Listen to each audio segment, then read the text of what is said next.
Hi everybody, here is Fabio and today I'm bringing you a guide for Resto Shaman in Mythic Plus, specifically for Mythic Plus. I'm gonna cover with you guys the talents, gear, legendaries and playstyle. I'm gonna put the timestamps in the description box below, so if you're interested in a specific thing you can skip and go right into what you're looking for. I am a Mythic Raider. The Resto Shaman has been my main throughout Legion, but I've also done some research on Raider.io about what the best Resto Shaman in the world are doing, and gonna bring to you guys also those information. So without further ado, let's get started. My focus today will be about high Mythic Plus, but I'm gonna tell you with you guys what you should do in a low Mythic Plus in order to maximize your DPS. As we've mentioned at the beginning, let's start with the talent panel. This is pretty much the talent setup that you should go for. The only thing that you could probably change is Graceful Spirit instead of Gust of Wind, eventually. But you don't have much flexibility. We will see in other guides with other healers that there is much more variety, much more selection about what you can or cannot take. But in High Mythic Plus, I see that every Resto Shaman at high level, this is the go-to choices that they are taking. So first row, the choice here is really between Undulation and Torrent, but Undulation provides the highest throughput in this row, so this is why this is the best talent as a healer in this row. In low Mythic Pluses, Torrent becomes better, because in low Mythic Plus you will not be spamming as many healing surge as you're doing at a high level. So the value of Undulation decreases, and if there is little to heal, you're still casting Riptide, because it's the first thing that you're using when you are healing somebody. So Torrent becomes much better for low Mythic Pluses, but for high Mythic Pluses this is the go-to choice. Gust of Wind, eventually sometimes Graceful Spirit could actually be useful. It's not a big deal to lose Gust of Wind. But still, Gust of Wind is the preferred option. Lightning Surge Totem basically all the time, no need to tell you that. And we are keeping Lightning Surge Totem also for Battle Frazzroth, so very good. We are, compared to the other healers, we are the utility healer. So this is one of the most important utility that we are bringing in a Mythic Plus. So very important. In this row, Crushing Waves all the way. I know that there are many Resto Shamans, even at a quite high level, that are using Ancestral Guidance even in a Mythic Plus. But it's basically a mistake. It's a mistake because in a Mythic Plus you need constant high throughput.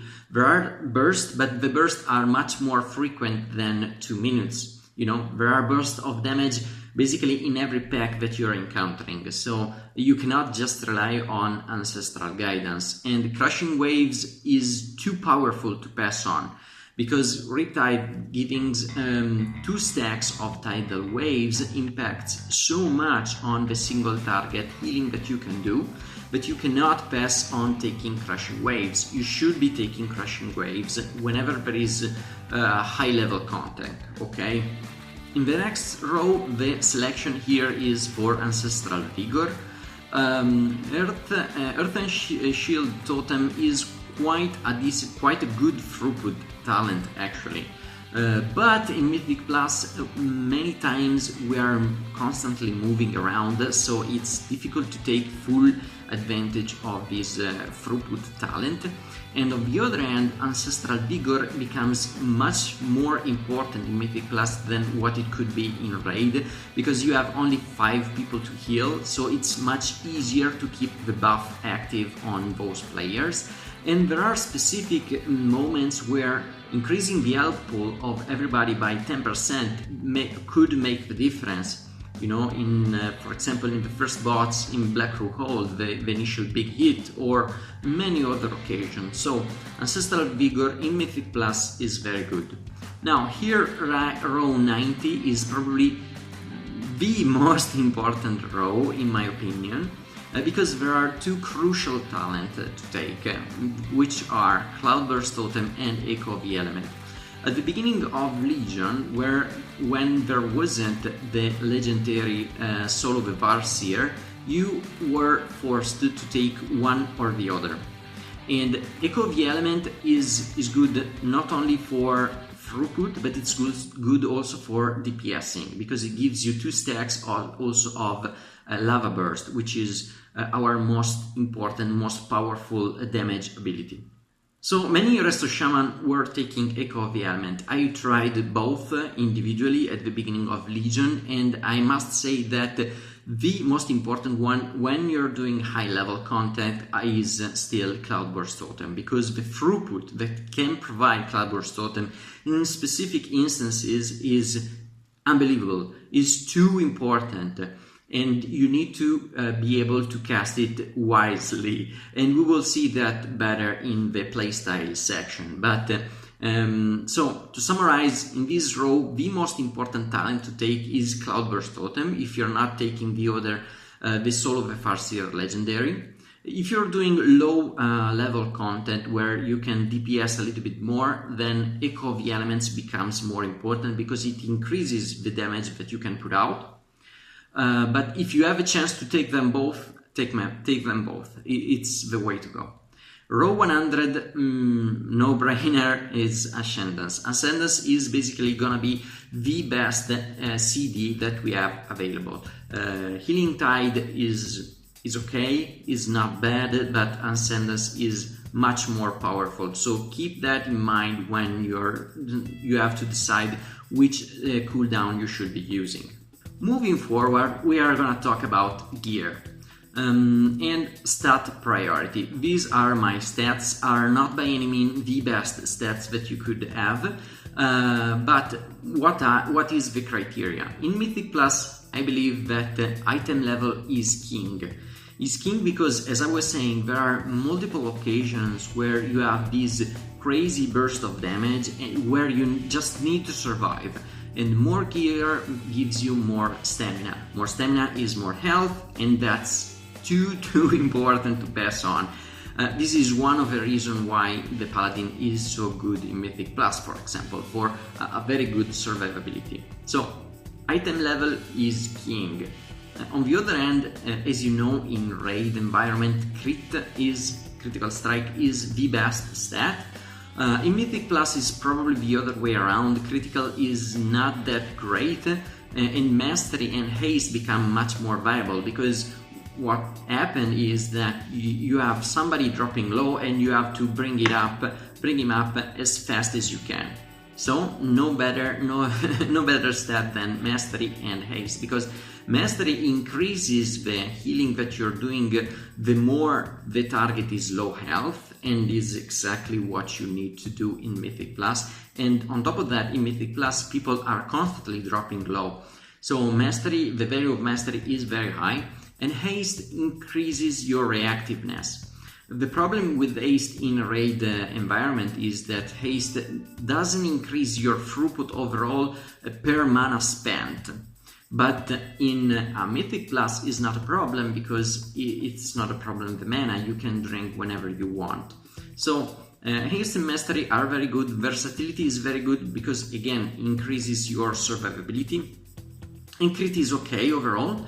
Crit, what is nice about Crit is that it can proc Queen Ascendant, that can speed up your next cast. So this is the best value, on top of obviously doubling the healing that you're doing. But this is very important because, again, this improves your reactiveness, which is so important in Mythic Plus. So having said that, all in all, as I was saying, the most important thing is item level at this point, okay? You should go for the 4 set if you can, but if you have to drop too much item level in order to get your 4 set, don't bother, because it's, as I was saying, it's more important to have more survivability. In terms of throughput, be aware of what your 4 set does, and I'm gonna read it for you, even if probably you already know it. When you cast Healing Rain, up to 6 allies within its area are immediately healed for that amount. This is important because I will explain you later that you should cast Healing Rain also in Mythic Plus. I know that there are some other guides saying that you probably can avoid casting Healing Rain.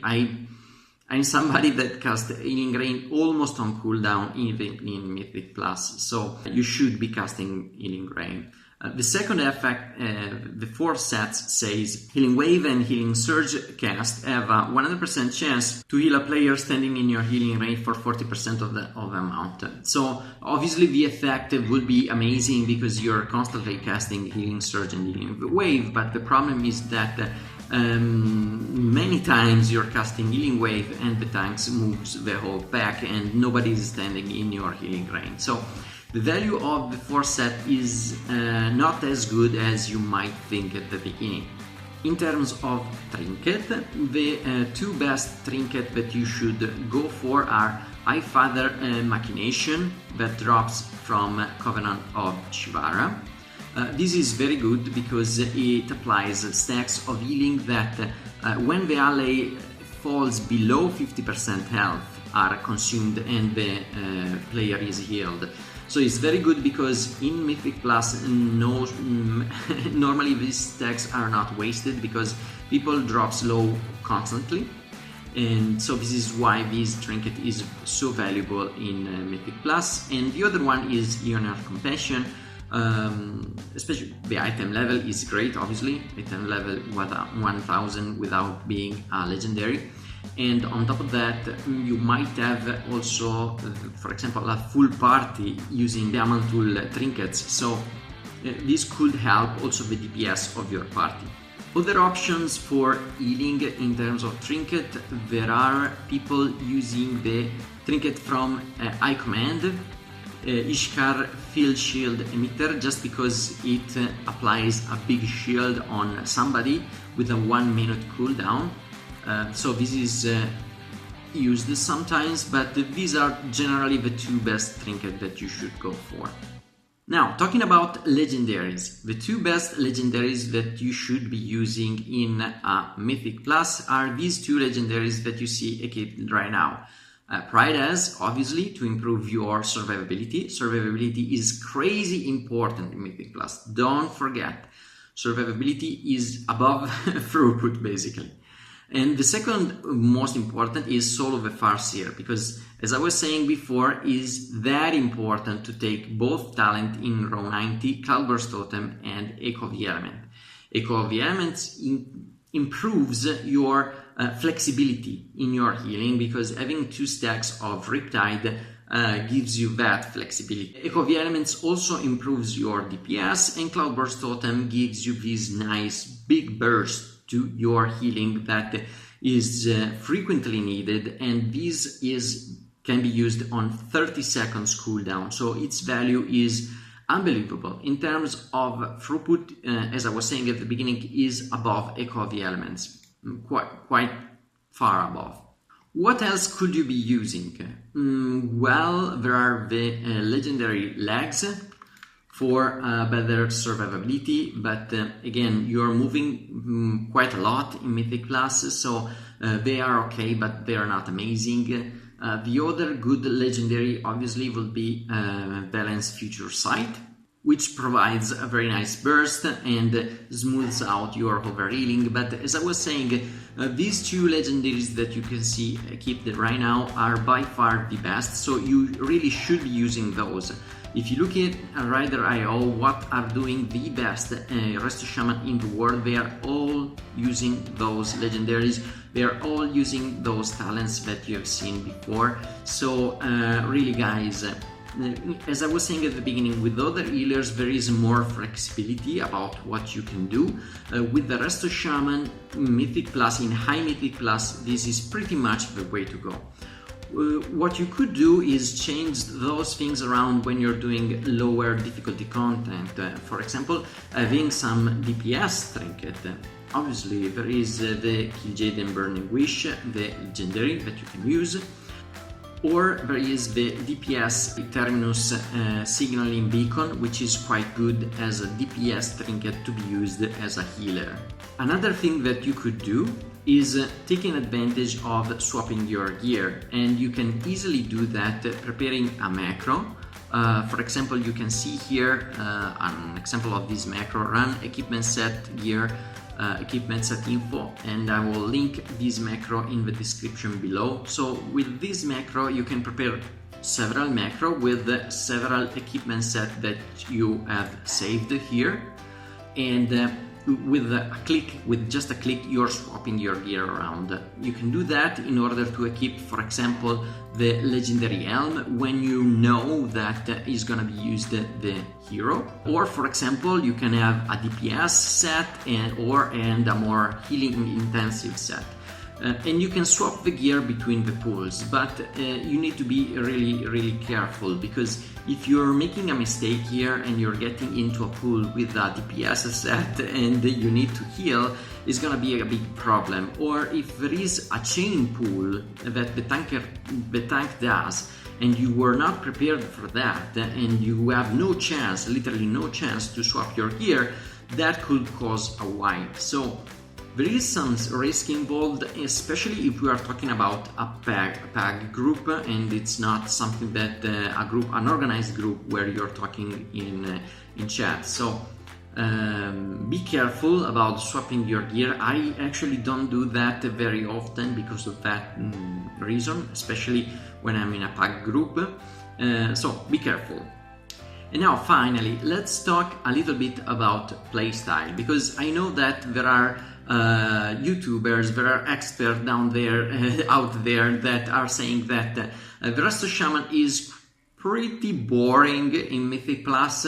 I just do not agree with that statement, because the rotation is not a Riptide and Healing Wave or Healing Surge. No, that's not the case. That's not the only thing that is going on, because what you should be doing is adding not only Echo of the Element but also Cloudburst Totem as a talent, and you're about to face a difficult pool. So what you're doing is pre-casting Healing Rain, and then you know that in 15 seconds you're gonna need the help of Cloudburst Totem, because otherwise you cannot sustain the healing that is required. So you're casting Cloudburst Totem and then you start Riptide Healing Surge.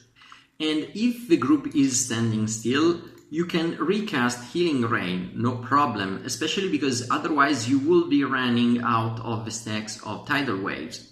So if the group is not moving all the time, Healing Rain is something valuable, is something that you should keep using also in a Mythic Plus environment.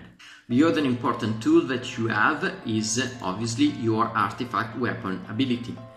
All those things feed into Cloudburst Totem, so you see how much important is the Cloudburst Totem usage also in Mythic Plus. Time it correctly. When you know that you're gonna need the big burst of damage, you need to cast Cloudburst Totem 15 seconds in advance, and you have to feed it with Healing Rain or with your Artifact Weapon ability, because that increases significantly the amount of healing that the Cloudburst Totem can do.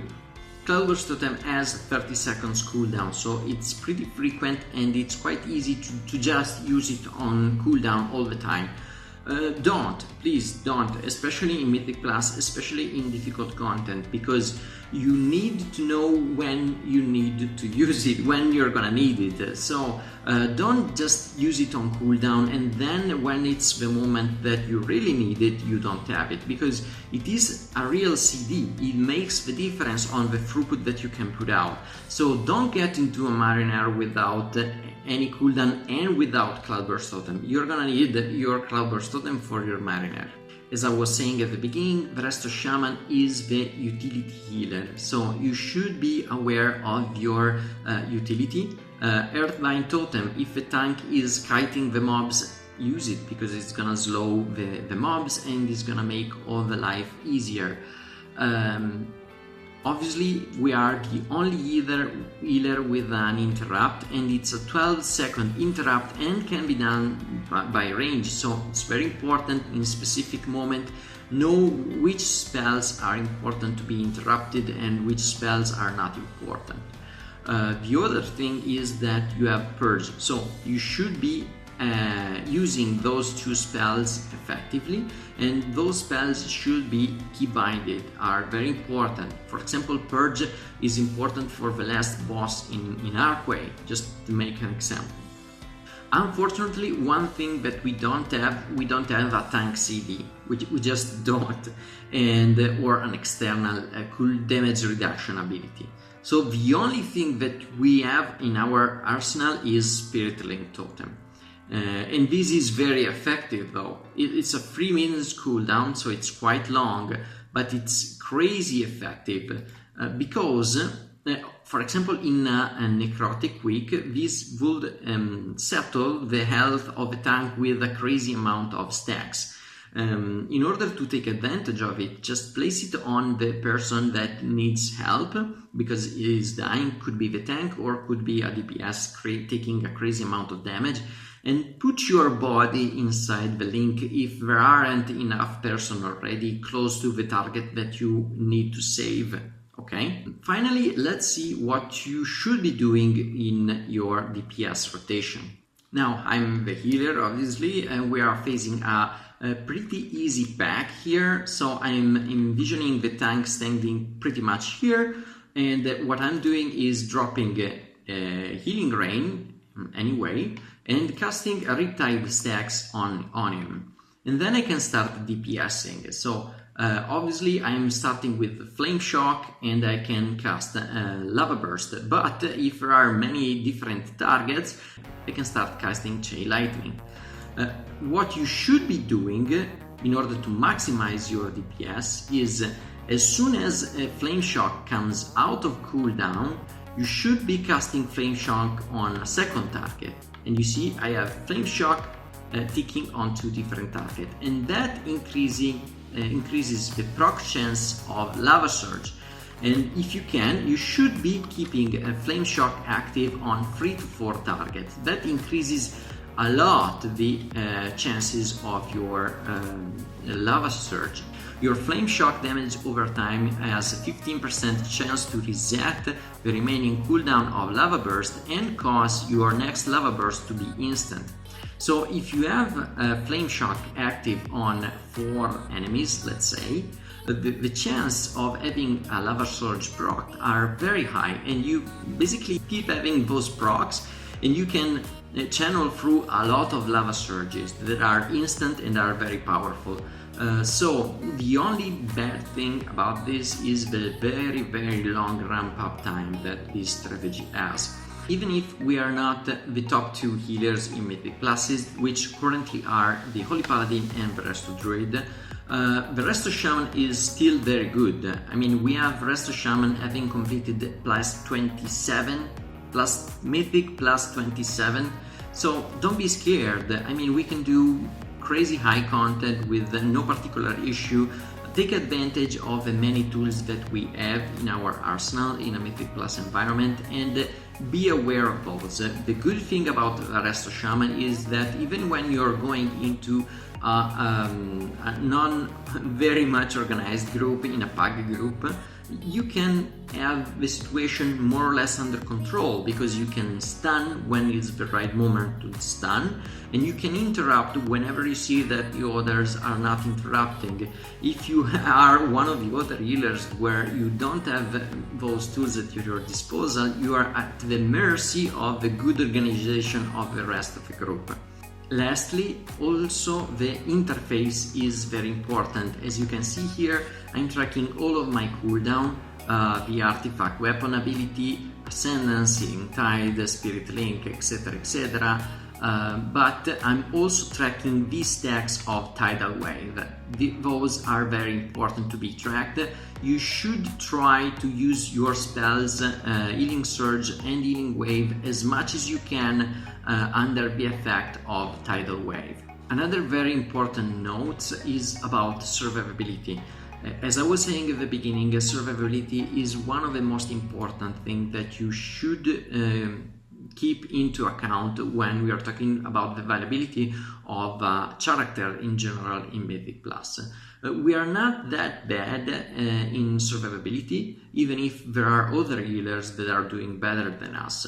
We don't have a bear form that we can use whenever we want, but we have a couple of traits in our weapon that will help out to do that. One trait is called Curse of a Tide Mother. Casting Healing String Totem reduces all damage taken you take by 13% for 10 seconds.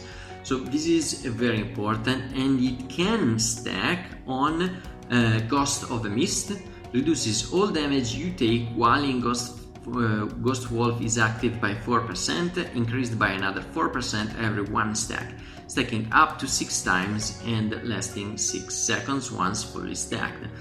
So in general, you have your Ancestral Shift, which is your damage reduction ability, but it has 1.5 minutes cooldown. So if you don't have these available and you know that a very big hit is coming and could one-shot you and there is no damage before that hit, what you can do is cast your Healing String Totem, and that's already 13%. If it's not enough, if you think that it could be not enough, you can put yourself into Ghost Wolf and you get up to 24% damage reduction. So it's quite important. Obviously, it's not always the case, because if we're talking about the first boss in Blackrook Hall, there is nothing to heal, and then there is this huge, this huge damage. So you could stack Ancestral Swift with your Ghost Wolf. Okay, in many other occasions you will not be able to just put yourself into Ghost Wolf and stop healing, obviously, but what you can do is save your Healing Stream and use Healing Stream just right before you know that there is a big damage entering. Okay, so use it wisely.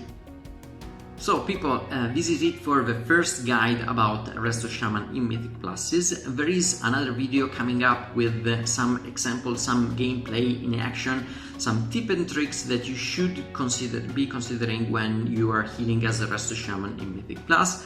I hope you enjoyed. Please check out my channel for other guides, especially about Battle for Azeroth coming in. And thanks for watching, and I'll be seeing you in the next video. Ciao!